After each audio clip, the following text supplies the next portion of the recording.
John Carter adjusted the strap of his duffel bag and sighed as he stepped into Dallas-Fort Worth International Airport.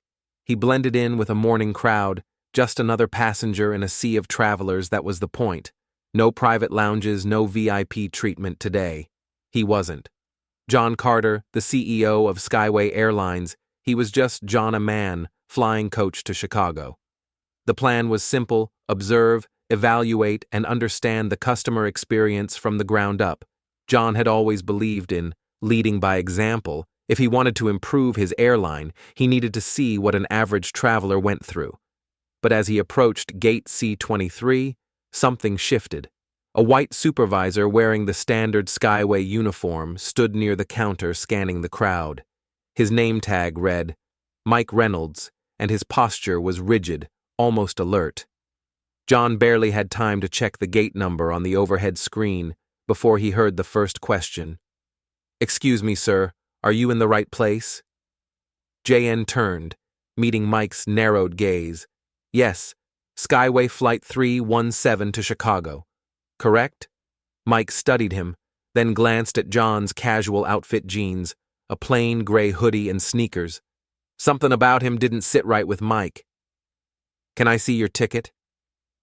John hesitated but handed over his phone displaying his first-class boarding pass. Mike took his time scanning the screen, tilting it, checking it again. Passengers continued to pass through, some barely flashing their tickets before being waved along. But John, he was being examined like a counterfeit. Bill Mike's lips pressed into a thin line. "Do you have ID?" John's jaw tightened. "I already went through TSA." "I understand that, sir, but I need to verify." A blonde woman in her late 30s, also in uniform, leaned over Samantha Walsh. She whispered something in Mike's ear. His expression darkened. "Sir, I need you to step aside." John exhaled slowly, suppressing the sharp response. Forming in his throat, he glanced at the other passengers: a middle-aged man in a business suit, a college girl with earbuds, an elderly couple holding hands. None of them were being stopped a few feet away, a young black man in a leather jacket. Ethan Blake watched the exchange carefully. His phone was angled slightly, the camera lens just barely visible. "Is there a problem?"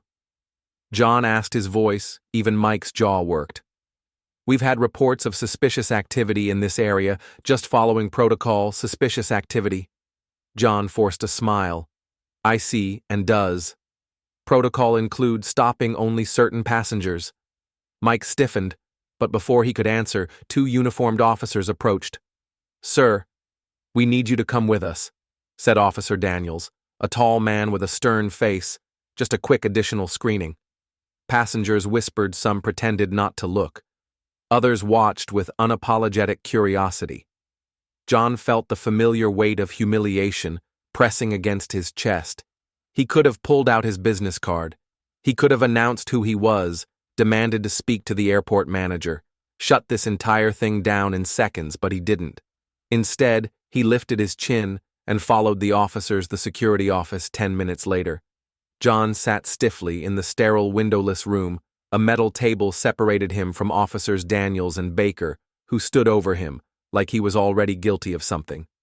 So Daniels began, arms crossed. "Mind telling us what you were doing at Gate C-23?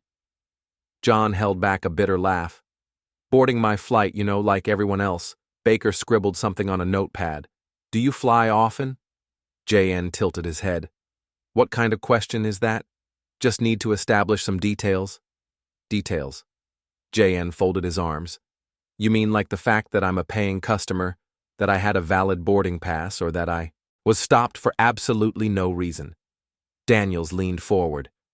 "Look, sir, you're free to cooperate, or we can make this a lot more complicated." John met his stare, unflinching. "Oh, trust me. You already have Skyway Airlines New York headquarters." Lisa Monroe's phone buzzed. She had just stepped into a conference room when she saw the urgent message mobile phone with arrow. "We have a situation, check the video." Her stomach sank as she clicked the link. A Twitter post already viral. Video camera breaking. Black man harassed and detained at DFW airport for looking suspicious while trying to board his flight. Turns out he's John Carter, CEO of Skyway Airlines. Eyes fire. Chakra racial profiling. Chakra discrimination. The video played. Lisa froze. Mike Reynolds, Samantha Walsh. The two cops. John standing there calm, but visibly frustrated. The entire board of directors was already in the meeting room. She swallowed hard, then pressed the call button. We have a problem. DFW Airport Security Office. The door swung open, and Mike Reynolds walked in looking pale behind him. The airport manager, Mr. Carter, the manager said, his voice tight. I sincerely apologize for this misunderstanding. Misunderstanding. John's voice was dangerously calm. That's what you're calling it. Mike didn't speak. He was looking at his phone. The screen glowed with notifications, messages, missed calls. He swallowed hard. The manager cleared his throat.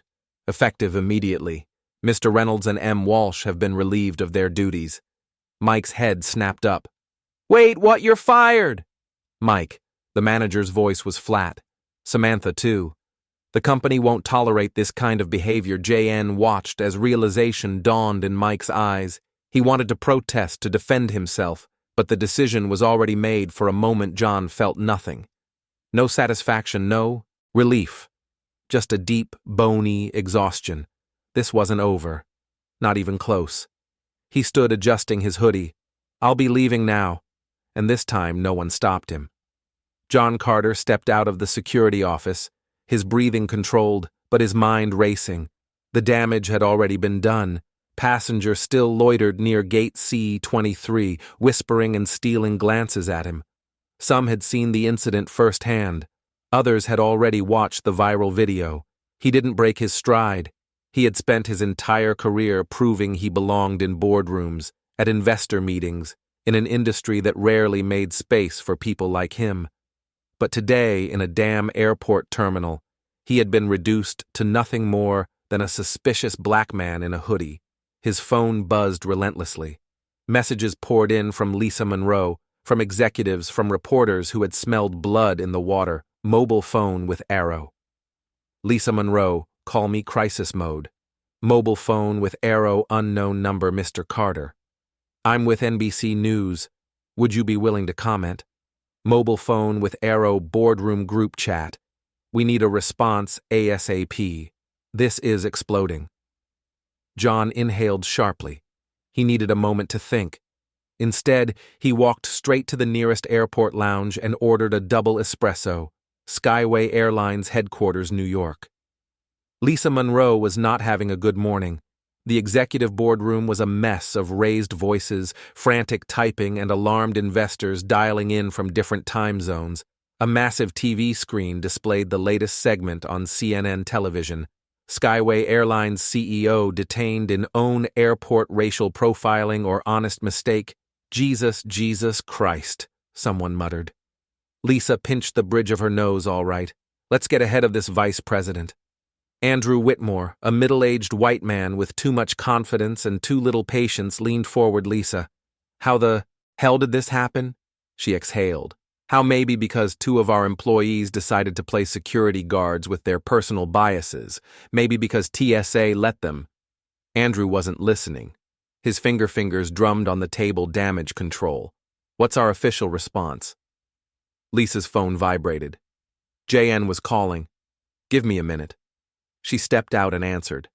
Lisa John's voice was low and controlled. What's the situation? Bad. It's everywhere. She didn't sugarcoat things. Social media, mainstream news, corporate watchdogs, investors are nervous. The board wants a statement within the hour, a pause, and North Star. Lisa hesitated. North Star Airlines Skyways, biggest competitor, had been suspiciously silent too. Silent, no official response, yet she admitted. But I have a bad feeling about it. DFW Airport VIP Lounge. John took a slow sip of his espresso. He had spent years mastering the art of staying calm in white-dominated rooms where one wrong move could reinforce every negative stereotype attached to him. But this wasn't a boardroom. This was war. He pulled up Twitter. Thousands of comments, thousands of opinions, some outraged, some dismissive, small blue diamond at justice for all. If John Carter can be detained for looking suspicious, imagine what happens to regular black travelers every day. Buoy Cot, Skyway, Small Blue Diamond at Fly, North Star, Airlines treats all customers with dignity, just saying, man shrugging. Number F Fly Better, Small Blue Diamond at Mike Reynolds DFW. I did nothing wrong. This is woke cancel culture, ruining good employees. I will not stay silent. John's eyes narrowed at that last tweet. Mike Reynolds was playing the victim, unbelievable. His phone rang again.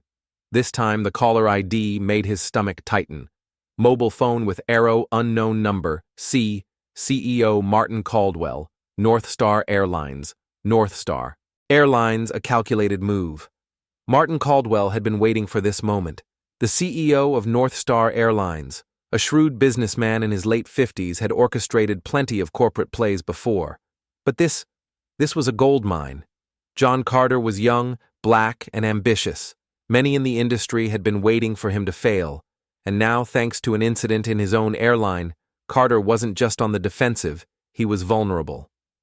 Caldwell smirked as his assistant confirmed that Carter had answered John. He greeted smoothly.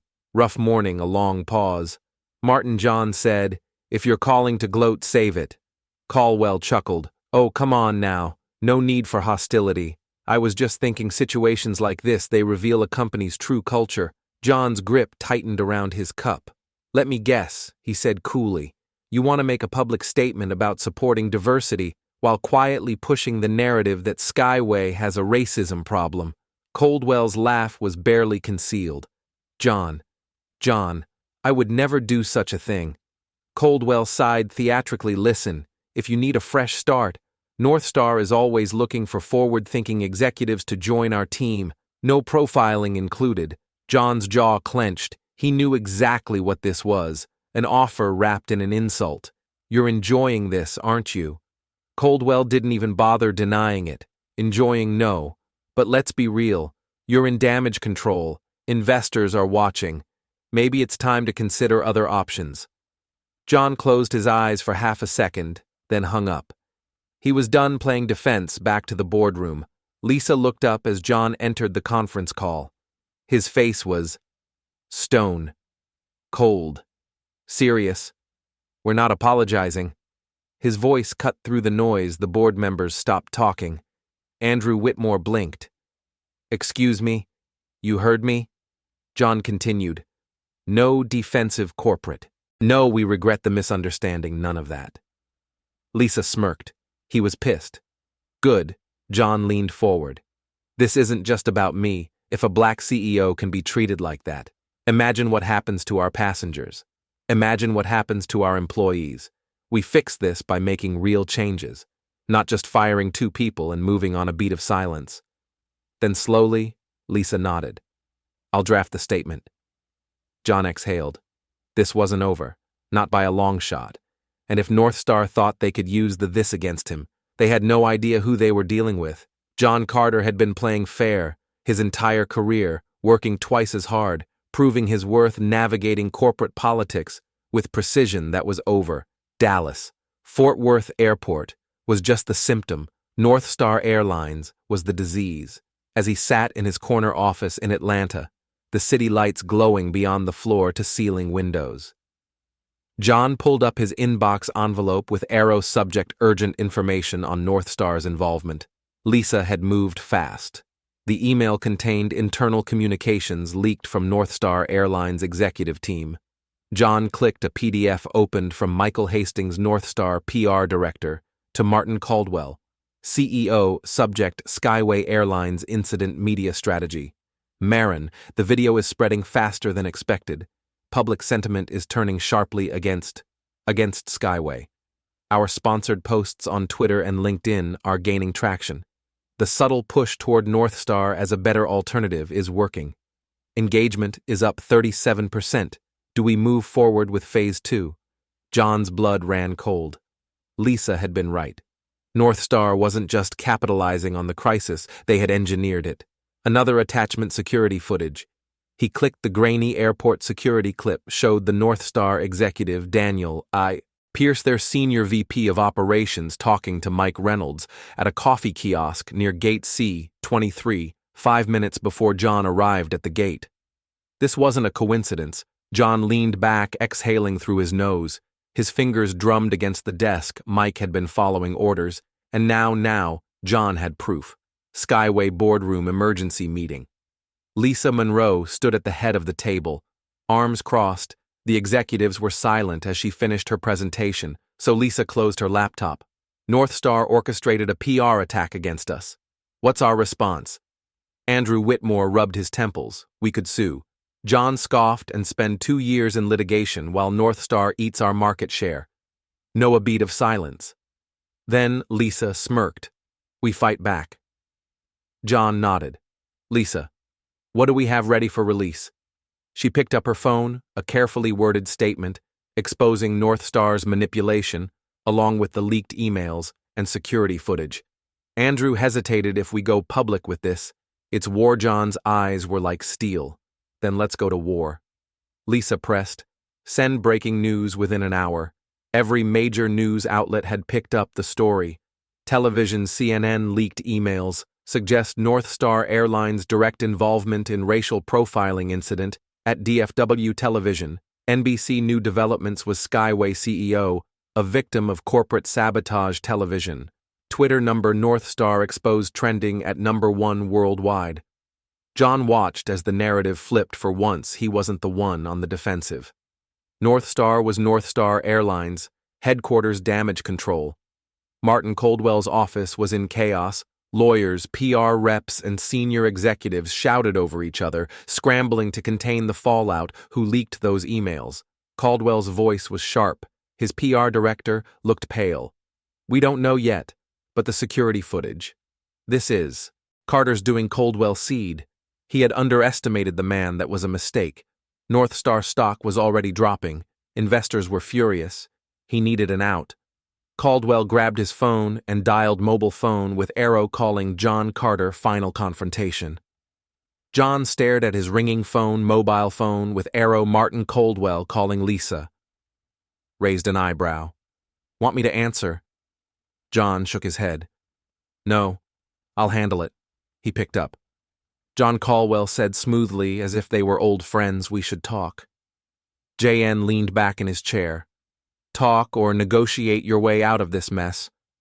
A tense pause, then Caldwell exhaled. Look, we both know this is just business. We got a little aggressive with our PR strategy. It happens. Let's be reasonable. John's voice was sharp. Reasonable. You tried to humiliate me. You tried to destroy my company's reputation. And now you want to talk about reason, all right? Caldwell's voice lost its charm. What do you want? JN smiled a slow, calculated smile. I want your resignation. Silence. Caldwell laughed, but it was hollow. You're dreaming. Carter. John glanced at his computer screen. A new headline flashed across Bloomberg television. North Star CEO under fire. Will Caldwell resign? John chuckled. Am I? Caldwell was trapped. The board would never survive this level of scandal. If he didn't step down, they'd push him out. JN let the silence stretch before delivering the final blow. You underestimated me, Martin. That was your first mistake. A beat. Then Caldwell hung up. John smirked, and that was your last resolution. Begins. By the end of the day, North Star Airlines released a statement. Loudspeaker effective. Immediately, CEO Martin Caldwell is stepping down. North Star Airlines remains committed to fairness and integrity in the aviation industry. John read it over lunch. Victory never tasted so good the morning after. Martin Caldwell's resignation. The aviation industry was still reeling. John Carter sat in his office sipping his usual black coffee as news anchors dissected the fallout. Television CNN. North Star Airlines in crisis. How far did the sabotage go? Television Bloomberg. John Carter emerges stronger after corporate attack. Television Fox Business. Will this scandal change airline industry policies? John's side. Winning a battle wasn't the same as winning the war. The system was still broken. Lisa Monroe walked in, placing a thick folder on his desk. Legal and HR compiled everything. We're getting requests from other CEO for guidance on handling racial bias internally. John smirked. Now they care. Lisa sat down. The board wants to know our next move. John closed his eyes for a second, thinking. Then he picked up his phone and dialed mobile phone with Arrow calling FAA director's office. It was time to make real changes. North Star Airlines, a company in free fall.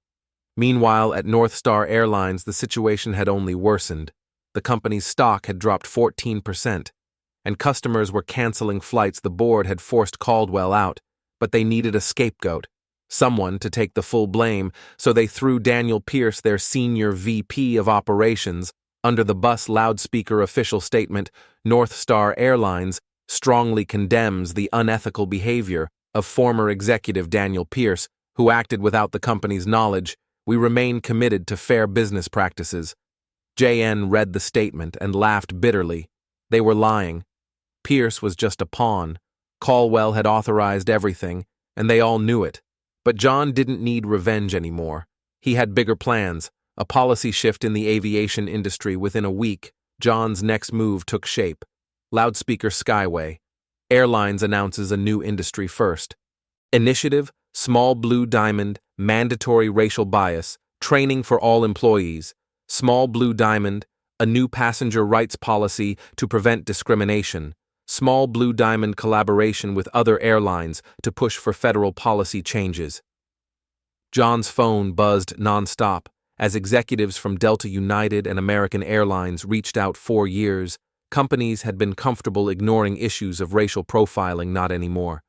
Lisa walked in, holding up her phone. The FAA just confirmed a meeting next week. They want your input. John nodded. Good. Let's make sure this never happens again. Mike Reynolds and Samantha Walsh. The aftermath, somewhere in Dallas. Mike Reynolds sat alone in a cheap motel room scrolling through job listings. His Twitter rants defending himself had only made things worse. He had gone from a supervisor at a major airline to unemployable. Overnight envelope with Arrow new email: Small Blue Diamond. Your application for X airline has been declined. Mike slammed his laptop shut. He had thought that playing along with North Star's scheme would get him ahead. Instead, he had lost everything. Samantha Walsh, on the other hand, had hired a lawyer she was suing for wrongful termination, claiming she was just following orders. John didn't care. They weren't his problem anymore. Ethan Blake. The power of one video. Ethan Blake, the lawyer who had filmed the incident, was sitting in a high-rise office in Chicago when he got the email envelope with Arrow subject: partner promotion announcement. He exhaled, running a hand through his hair. His firm had taken notice of how he had handled the situation, not just filming, but also helping spread the truth. Now he was being made a full partner. One small act had changed everything. John Carter moving forward. A week later, John Carter boarded another flight. This time he was flying to San Francisco for a meeting with civil rights leaders and aviation executives. As he approached the gate, a Skyway Airlines employee looked up. The man froze, recognition flashing across his face for a split second. John expected the same treatment as before, but instead the employee straightened his posture and nodded with respect. Welcome aboard, Mr. Carter. John smiled, handing over his ticket. This time, no one asked for extra identification, and for the first time in weeks, John Carter just felt like a man boarding a plane, exactly how it should be.